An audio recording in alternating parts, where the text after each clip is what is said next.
Pleased to see so many people here, given what the weather's like, and delighted to welcome Rita Tushingham to the campus. Now Rita was going to come a number of months ago and had to cancel. That was because Rita was about to shoot 2 more movies and star in TV drama series. So she's very much in demand as a working actor, and lots of directors want to work with Rita. So it's really encouraging that she's got the time to come and be with us today. Rita was born in Liverpool, as I guess you all know. She did her professional apprenticeship at Liverpool Playhouse, and in 1961 she made her film debut as a teenager in Tony Richardson's adaptation of Sheila Delaney's A Taste of Honey. Now that film was made in 1961, and that was originally a play which was put on in London and was a great success, and then was picked up by Tony Richardson. For her work in that film, Rita was awarded Best Actor in for BAFTA, and also at Cannes, that year she won Best Actor in a film. That was followed up with a Golden Globe as well for Most Promising Newcomer. And in the first half of the 60s, Rita became a symbol of what was dubbed the kitchen sink school of theatre, which told stories about working class communities and working class people, individuals and communities which had been neglected by film and I suppose we would say neglected by a society that was very class conscious and wasn't allowing writers and artists and creative people from mostly the north to become part of an established media at the time. It also saw the rise in the 60s of a group and a generation of actors who were born and raised outside of metropolitan London. And they were more prepared to have their own accents and cultures and lifestyles present rather than adopt a particular type of pronunciation that was considered appropriate. And Rita in this way became the face of the new wave of British cinema. After A Taste of Honey, she was featured in the film Girl with Green Eyes, which was made in 1964, which was adapted from Edna O'Brien's novel about a young Irish woman's affair with an older man, played by Peter Finch in the film. She later then starred as a young working class woman in the film The Leather Boys, which was a cult classic at the time, and it was a film released at the time when Marlon Brando's famous biker movie, The Wild One, was still banned in the UK. She originated the role of Nancy in Angelico's The Knack and How to Get It at the Royal Court Theatre in 1962, and the Royal Court at the time was the prompting ground for the revolution in British theatre that started there with John Osborne's Look Back in Anger towards the end of the 1950s. In 1965, she reprised her stage role in the film version of The Knack and How to Get It, which was made in 1965, and that was the film that won the Palme d'Or at the Cannes Film Festival that year, which is the major prize in the film world. She later starred in Dr. Zhivago in 1965 with Omar Sharif and Julie Christie, which became an enormous international hit, garnering remarkable box office. And her fame crested at the time that her fellow Liverpudlians, the Beatles and all those other bands from the city, were establishing themselves as the biggest thing in pop music at the time. If you look on IMDb, which is the online recording of all the work that people in the film world have done, you'll see that Rita's got 77 film credits to her name, which doesn't include credits on the many TV series that she's been involved with. As I mentioned at the beginning, she's still involved working in the business. And today we'll talk about her work and also enjoy a number of clips from the movies that she's made. Rita Tushingham. Thank you.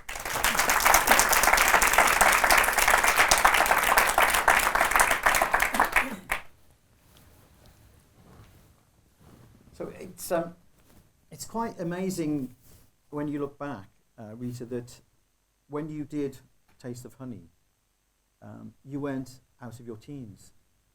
No, I was 19. It was my birthday, actually, the first day of shooting.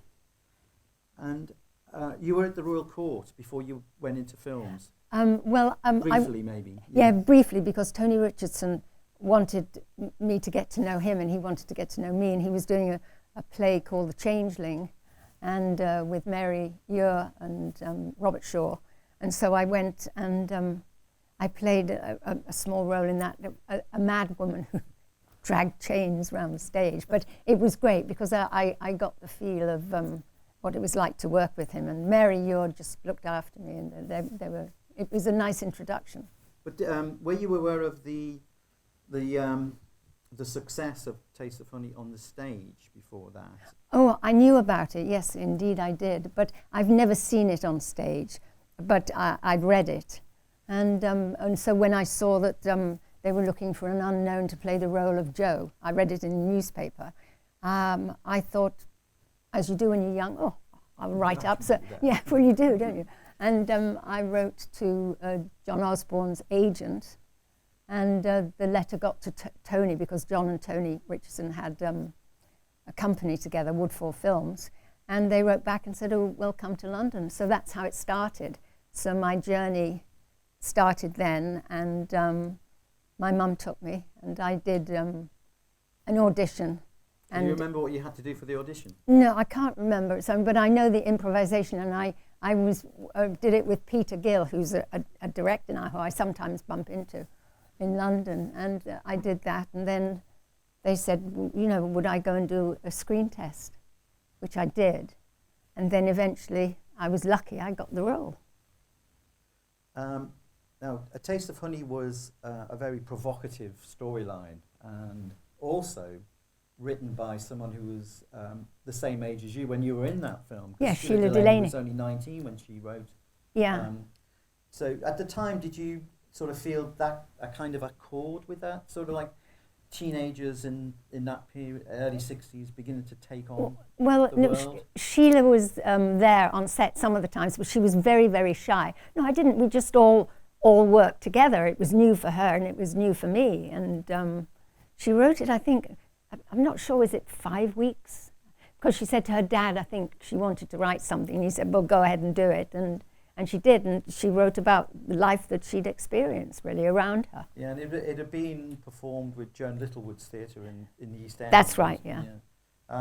So Tony Richardson spotted the fact that this was a great play, and then got, as you mentioned, got Woodfall Films to make. And Woodfall Films had a reputation for making films that were about real life and sort of different from the traditional films of the period. And the cast that he established for that, yourself included, also had a great actor in Murray Melvin, who'd done the stage play with Joan Littlewood, yeah.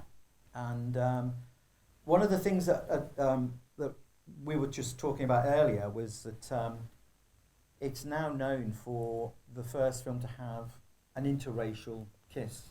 That's in the UK movie, because I don't think it had been seen before. No, and also one of the first films to be in the UK to be shot entirely on location. That's in parts of Salford. Yeah, they used the Royal Court of sort of buildings and things like that. There was no studio work in it at all. And I mean, what recollections do you have now of the filming of that? Because that was your first film. Yeah, well, I mean, because it was my first film, I thought that's how it always was. And we just got on and did it, and everyone was very happy, and Tony was great. And it was great because it was a small cast, so we all worked well together. And only really after I realized what it was like to work in a studio, because it seemed very strange, funnily enough, working in a studio, because I'd done 2 on location, and suddenly we were in a studio and ceilings were going up and walls were coming in. And so if it's your first experience, you think that's how it is, you know. But you seem to have created in that film a very good on-screen working practice with Murray. Yeah. Because you did some later movies with him. Can you say something about that? Because he's an exemplary actor. Oh, he's an amazing actor, and he was very good and calm, and it was just wonderful to do scenes with him. And obviously he knew the story and the project so well, and we just got on so very, very well, and are friends to this day.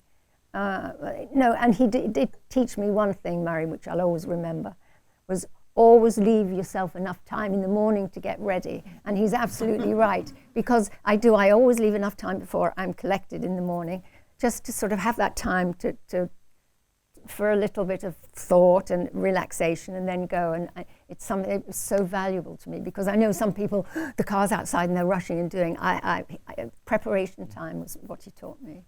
But also, Tony Richardson was probably considered the best, if not the best, director of that generation. Yeah. And how did you find him now, when you look back as a director, given that you've worked with so many award-winning directors? He was wonderful to me, and what he didn't, he would just let it go, and we worked well together. So he would just we'd plot the scene, and then we'd see how it was going.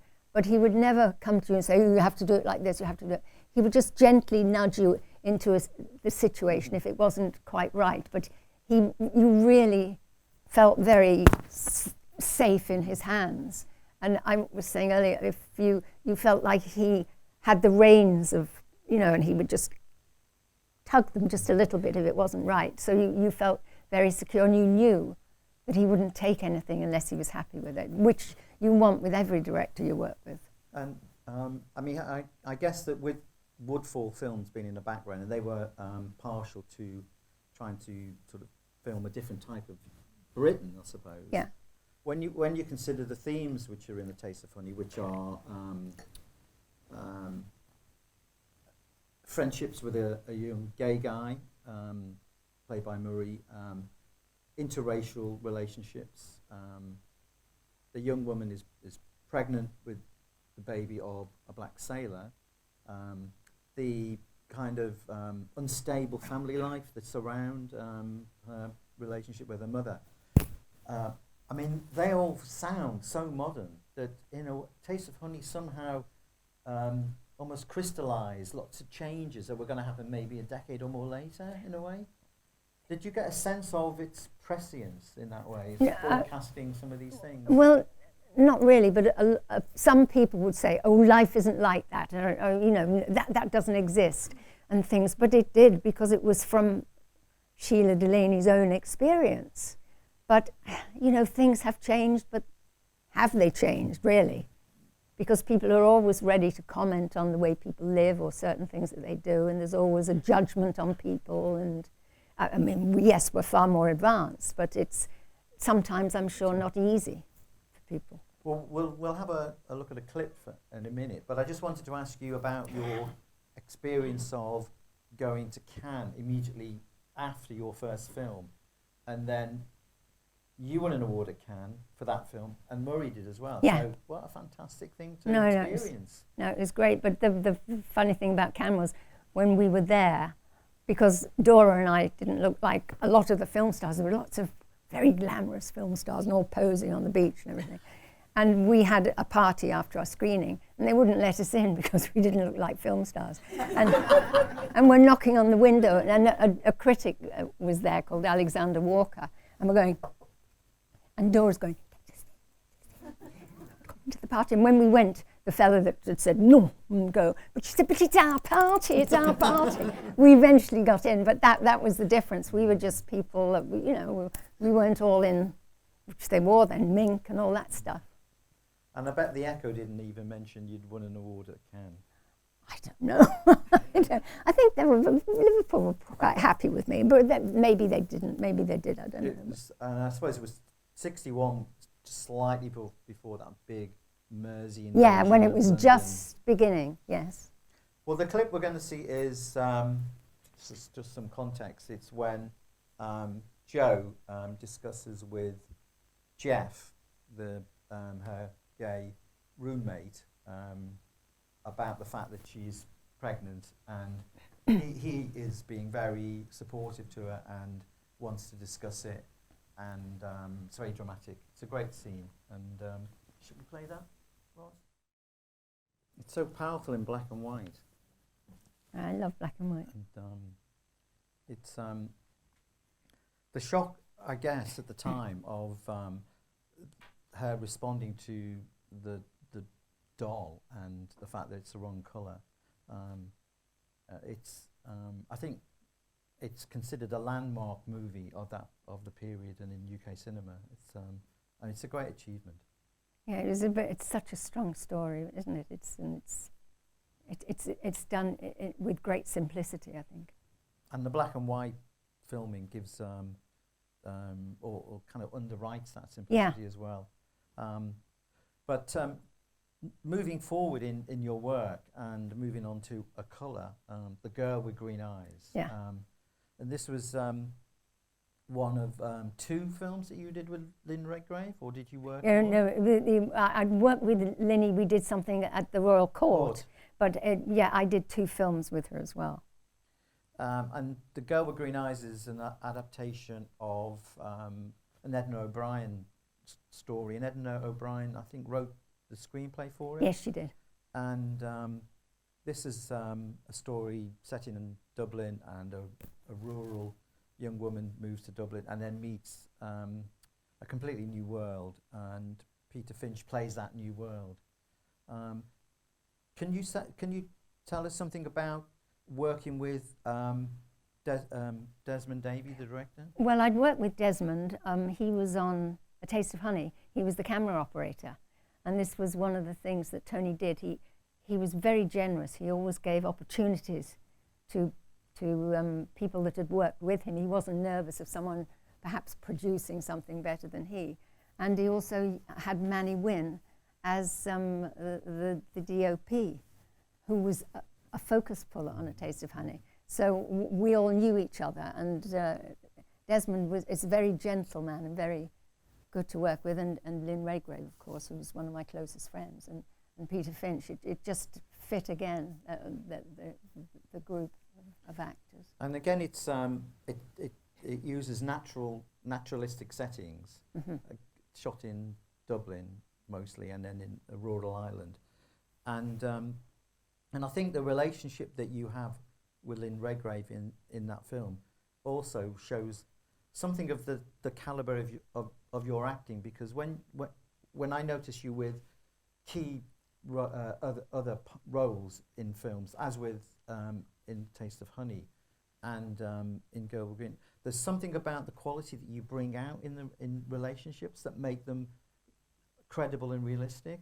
And I wonder what you think you might draw on to get that in those films. Well, it's nice of you to say that, but you really draw on what's on the page, really. You've got to have the content there.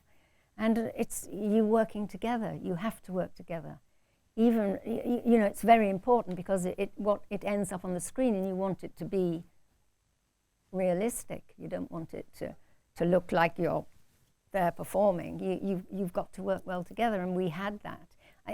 Honestly, I've tried to have that with whoever I've worked with, whether or not perhaps there were times when people didn't get on.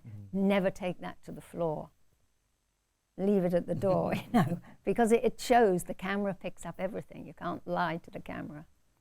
And Lynn Redgrave and yourself were part of, as I mentioned just before, a group of young actors, directors, musicians who were coming from different parts of the country and bringing different stories. Yeah.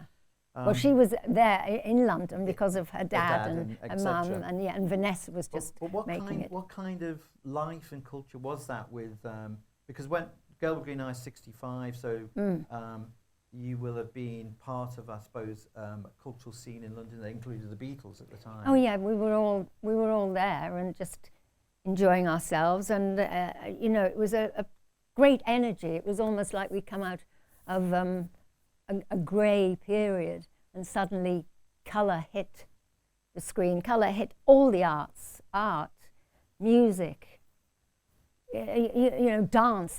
People were open to the arts. And funnily enough, one of the first people I met when I came to London was the artist Francis Bacon, who we became friends. You know, and people like that who I wouldn't have known if I'd sort of been in Stayed Liverpool. in Stayed doing the shelves in my dad's shop. And so people like that, you had that opportunity to meet people, and it was very vibrant. And the Beatles, because of working with Richard, and we all mixed together and just got on with life and enjoyed it. So, I mean, when you hear people say of the current sort of array of opportunities for young actors, young creatives, and a sense that you know, the door is now more locked for people from working class backgrounds or from the north. How do you respond to that? I honestly don't think it is more locked at all. I know that sometimes that's said, but I think it's really it's to do with luck a lot of the times, being in the right place at the right time. But I don't think it is, because there's so much more being made now. In those days there wasn't, and we were lucky that we were in them and that people wanted to make those movies. There's a lot more productions going on, and no, I don't. I think it's not a good way to go, starting to think, oh, they get it because they're this, and we've got to forget about that class thing. This is why we're in the problems we are today, because of all that. We have to forget about that and just accept what there is and get on and do it. But what was there a sense with your colleagues and friends at that time of a kind of kinship of spirit to trying to change things? And I suppose there was, part of a new wave. But that came about really because of the writers who were writing it. We couldn't have done it if it wasn't there. But you weren't holding a banner saying we're going to change the world and all that. But it gradually happened, and people that were watching those films also added that to, you know, their voice to the change and the way the films were shot. And it's interesting when just mentioning writers, that you need writers to tell the stories. Just thinking aloud, the writers that were part of the group of creatives who were behind the films that you made, so Sheila Delaney, Edna O'Brien, Angelico, later on Spike Milligan, Gillian Freeman, a lot Gillian of women, Freeman, Leathervoice. Quite a number of them were coming from the theatre world, weren't they? And influencing cinema at the time, which is quite a... Well, there was that crossover. They didn't think, really. I think there was there's still a bit to begin with, a bit of we're theatre actors, we're film actors. And if you say, oh, I love film more than theatre, people look at you like you're crazy. But I do, and I did. And there was a slightly snob thing, and people felt that if you were from the theatre, you were highfalutin. Well, you were better at your craft than perhaps film people. There were those little things going on, but I think that's gone now. Well, let's have a look at Girl with Green Eyes, and the clip is when. Well, I won't mention. You'll see what I mean when we see it. It's very funny.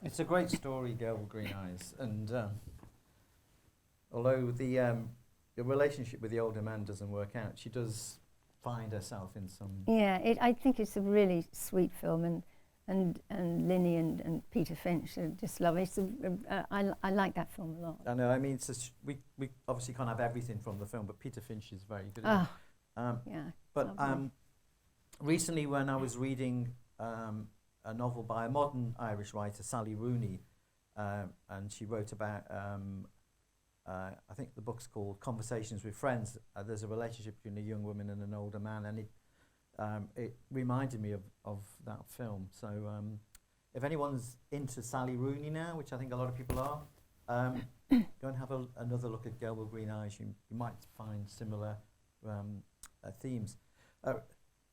It strikes me that, and I'm flying a kite here because I may be wrong here, but with Taste of Honey and Girl with Green Eyes, there are roles there that you inhabit enormously well, and they're about young women where there are certain circumstances around them that might restrain them or constrain them. And yet there's another set of roles that you're known for, particularly associated, say, with the director, Richard Lester, where you play a role which is more whimsical and sort of comical, but also quite freewheeling and more of what you would say is like the spirit of the 60s, I suppose, rather than the spirit of the 50s, and then it's looked at in a new light. And I wondered if you could say a few words about your working relationship with Richard Lester, because I think everybody knows Richard Lester made Hard Day's Night and how brought something really new and fresh as an American director to UK cinema. But you worked with him really closely on a number of films. Yeah, I mean, he's also one of my closest friends. That friendship developed. But they call him the godfather of pop videos, which he said, oh, God help the others. But no, he was great. But working with Richard, he knew exactly what he wanted, and he would edit as he goes along, and he would use, the first director I'd worked with who used more than one camera, he would cover it. For comedy, that's really important, because you don't want to keep doing things all the time, because it's just, you hope it's funny the first time, but the fifth time it's not. And so that was good. He just knew what he wanted, and he was quick. But some people that didn't suit others, But working with the people, because I did the Bed Sitting Room, and there was Spike and Harry Seacombe, Dudley Moore, Peter Cook, and Michael Horden, Ralph Richardson, Dandy Nichols, and Marty Feldman. All these people that really, he knew exactly what he wanted from them. And but one of the things, going back to what we were saying about the theatre writers of the time influence in cinema, that would introduce into film sometimes more of an emphasis on the verbal side of cinema, the dialogue side. Whereas Richard Lester, visual. There is a script, but it may not be completely delivered as you might expect. And I think people will notice that from the Beatles films. But that's evident in the Knack and How to Get It, which is one of the films that you feature in, which won the Palme d'Or at Cannes, which is a major achievement for British film at the time. He would just let it go, he would use hidden cameras. And we went around London with a bed to the Albert Hall, all over the place. And the reactions of people, very British, would pretend that's not a bed, we'll think it's something else, and all this, and my character had to go up to people and talk to them and then go away. But the camera was hidden. That was great too, because you got the reaction of the public and not wanting to be involved, but perhaps thinking they should be. Nowadays, they all want to waving in the background, aren't they? He did bring something refreshing though to British films at the time. Yeah, he brought a lightness, a joy, fun. And he clearly played a part in ensuring that the Beatles were cinematically known because of the two films he did. Well, yeah, he was very clever the way he did. He used that, and he used it very well, and edited it so well, and they were very comfortable with him. He let them be themselves. at which they would shine, obviously. But before you before you were working with Richard Lester, you also made a very provocative film, The Leather Boys. Yeah. Which introduced again a gay theme into the film. So I am assuming that in the early to mid '60s, gay themes in British cinema were far and few between. But these were the stories that were coming your way by producers. Yeah. Can you say something about The Leather Boys, because it's it is, well, it seems to me to be a very provocative film for that period. Oh, and it was held up for I think you mentioned for 2 years because of the whole thing of release and everything. But it was Gillian Freeman. It was from Gillian Freeman's book, and what we did was, and Sidney Furie directed it, an American director. We improvised quite a lot, and then the continuity girl would take down, because it just wasn't flowing as one felt it should do, and so we were in fact quite involved with the scenes in a way, which was, I think, important.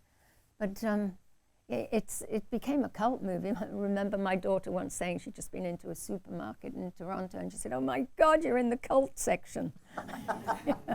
So it was interesting. Sidney Furie was, great to work with. He had his own vision as well, completely different to the others that I'd worked with. Well, we got the trailer to show you, because that gives us very quickly a sense of what that film is about, and then we'll come on to something from the Knack and how to get it, because I wouldn't want to leave Richard Lester out. Oh God, you can't. So I'd be furious. This is the trailer for The Leather Boys, and it's a film that I wasn't that much aware of in Rita's filmography, because I think I mostly knew about the key one, Taste of Honey, Girl with Green Eyes, but it seems to me to be as provocative in its treatment of gay sexuality as Taste of Honey is in the plight of a young pregnant woman. So again, it's a case of your work really kind of hitting the themes that were going to become much more resonant in a later decade, I guess. And not a whisper of Marlon Brando in that film. Just the leather jackets. But The Leather Boys is... did I say Leather Boys then? The Leather Boys. It isn't, I'd say, a film that is usually associated with your... Like I said earlier, I wasn't that familiar with it. It does seem to be getting more attention now. It does, to me, sort of add another sort of dimension to the work that you did, playing up these, for the time, quite provocative social themes. I'm just conscious of time, so I'm going to quickly move on so we can have a look at some of Richard Lester's work with you. I don't, was there something else that you wanted to add about Richard Lester before we... No, I just think... one thing we were saying, it was last night, was that he's such a great director and... such an influence on many, many. Scorsese and so many of the directors. Tarantino referenced him, and lots of young American directors who came through the 70s and 80s. Oh, they worship him. That he should in some way be recognised more in the UK. Yeah, I think he hasn't been. I think he should be. Certainly should. So we're going to start a campaign. The campaign is in two parts. The first campaign is to make sure that that a filmmaker of Richard Lester's great contribution to UK cinema is acknowledged in certain ways, because these days you only have to crank out a couple of movies and you become, honoured with an MBE. And the second, which Rita's going to blush here when I say this, is that there should be a campaign to make Rita Tushingham a dame.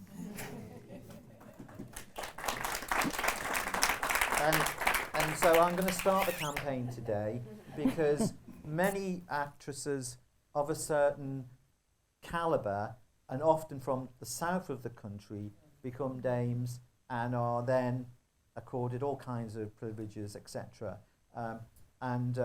When you look at the body of work that Rita Tushingham did in the 60s, and we're only showing a brief example of them here, it's such a remarkable contribution to British culture of that period, when that period was acknowledging great achievements by northern creatives, musicians and directors. And so I think it's something that we should bang a drum about.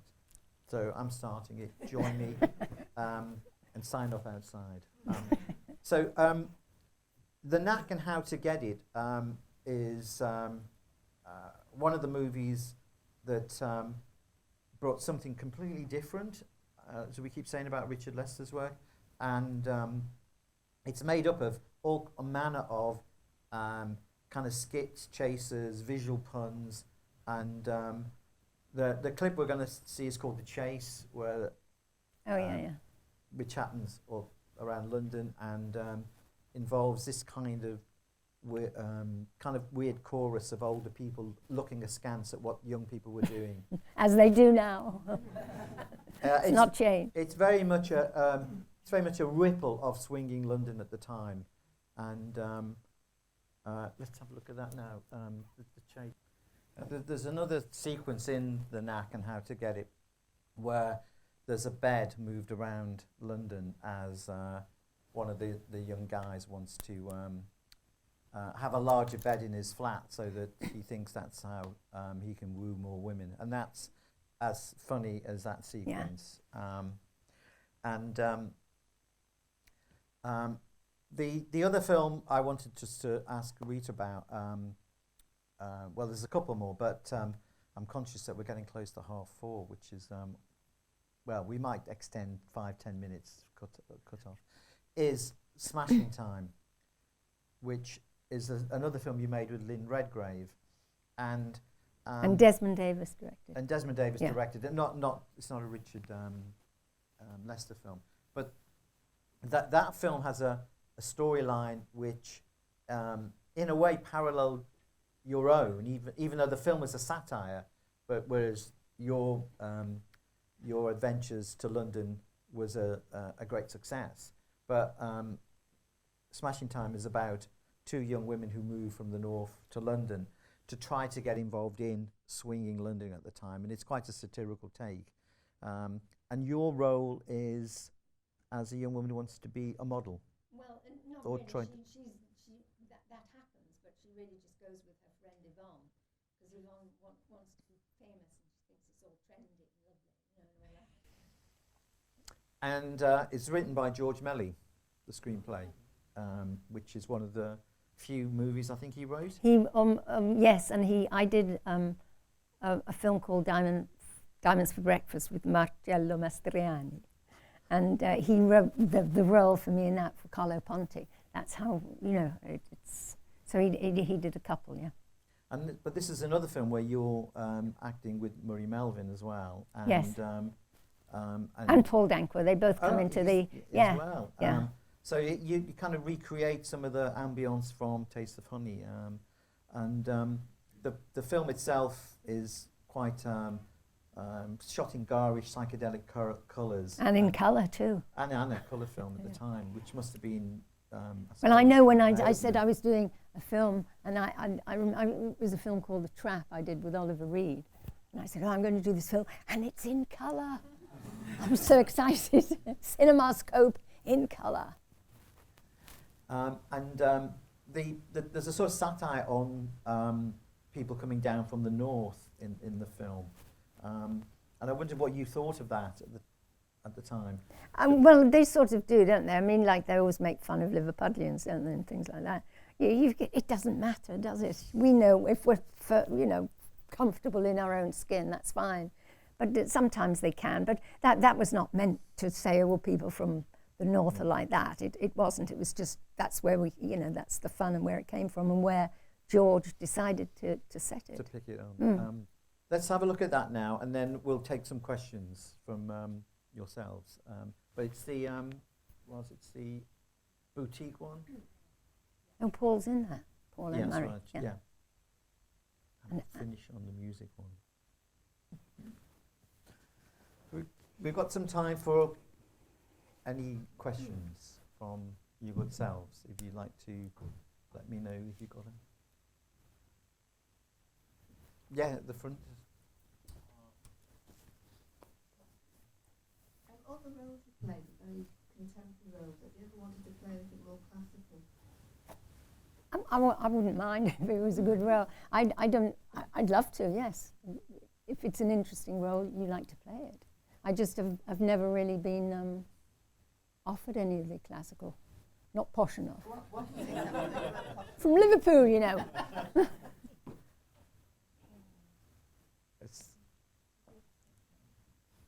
I'd just like to say thanks for a fantastic session. It's been really brilliant. Oh, thank you. Really enjoyed it. That's not the question. The question is, Dr. Zhivago, what's Yeah. your abiding favourite anecdote or memory from Dr. Zhivago? I honestly don't know. I do remember that we used to sit a lot while David would think out the scene. So we would do that, and Sir Alec Guinness and I, who got on brilliantly well, would sit, and I think I must look like I'm really taking this in, and you're thinking anything, because it went on for a long, long time. But I remember I learnt something from Alec Guinness, and I said, well, we've got to do our big scene. There was 22 or whatever, 23. And he said, all scenes are big scenes. And I thought that was brilliant. I thought that was brilliant. And I remember we went from Madrid to the Spanish-Portuguese border, and I'd had my young daughter, who was only a few months old, and she was going back to London, and I had a pram. And Alec kept saying to me, every village we stopped in, we tried to see if someone would like this pram, and he'd get the pram out. And no one would want it. They thought we were nuts, and so the pram would go back in the... But what I do, we used to send each other little notes, and from that day to now, when I send something by hand, I do what he used to do, and I do is draw a hand on the envelope. It's stayed with me forever. Pretty good anecdotes. Thank you. You said before you weren't posh enough for a part. I was joking. I know you were joking. Very posh. But you come from Liverpool. You were born in Liverpool. Yeah, When did you lose your Liverpool accent? How did you lose your Liverpool I haven't. I'm just being posh here now. I really talk like that. Follow me home and you'll see. I didn't really have that strong an accent, really. So, and I guess it gets flattened out. I did have some accent, because I know I was a film was done about my life years ago, and I thought, well, I've got a Liverpool accent. You know, you don't think you have. Because someone was on the train the other day, and they were sitting behind me, and he said to these Americans that were sitting on the train, he said, you know, people think I'm a fraud when I come to Liverpool, because they say, where's your accent? I felt like going, you've still got it. So, you know, you don't notice it until maybe that you've lost it and it flattens out. Sounds good to me. When you left school and then you got your first role, Yeah. that was a very short time. So how did you manage that transition? How do you mean when I left school? Well, I was working backstage at Liverpool Rep for just under 2 years. So I was learning my craft there. And then I went to do my first film. So I'd done, you know, stage management as an assistant ASM and things like that. And then I went to London to do the role. So I'd had 2 years of sort of working backstage and doing. Yeah, it was, but because it was what I wanted to do, I didn't think anything of it. I didn't know anyone in London at all. I remember getting on the train at Lime Street and it was like my parents getting smaller and smaller as I'm going off in the distance, and that was it. And my brother was there, quite sorry that I was going, considering we fought so much. I thought that was quite interesting. older and wiser, what advice would you give your young self? My young self, just to keep going as I did, just to keep the passion and to work hard. You've got to love what you do and realize, and sometimes we don't always realize it, that's something that I would say to other people, you realize just how lucky you are that you're doing what you do. And also to keep grounded, which I hope I have. Because, you know, some people we all go a bit crazy when we're young, but you like to sort of keep it all together. That's very important. To be able to exist as long as I've existed with my bus pass.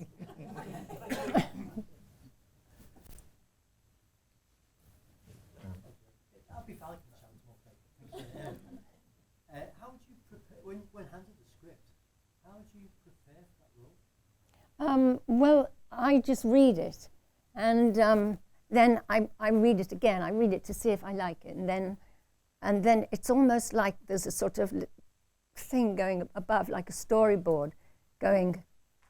I can't explain what it is, but that's how it always is with me, a little storyboard going above my head. And I've got to, sometimes I miss things. That's why I hate reading scripts on computers. You can't do that. I love the paper and I love to be able to go back and things.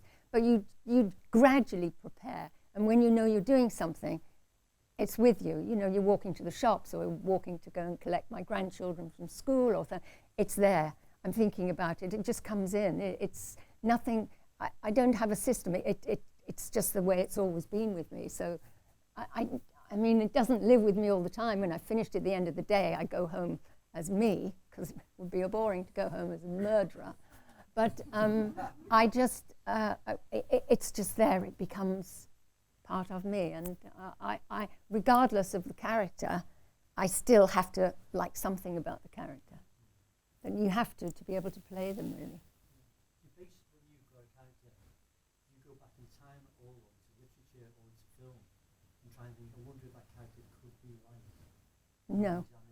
No, I don't. I try to gather my own, but and there are certain things that I'll be out and I'll think, oh, that's interesting. You can't help it as an actor. You're always looking and picking up things and think, oh, and it's sort of, you put that in a file up there, but I don't.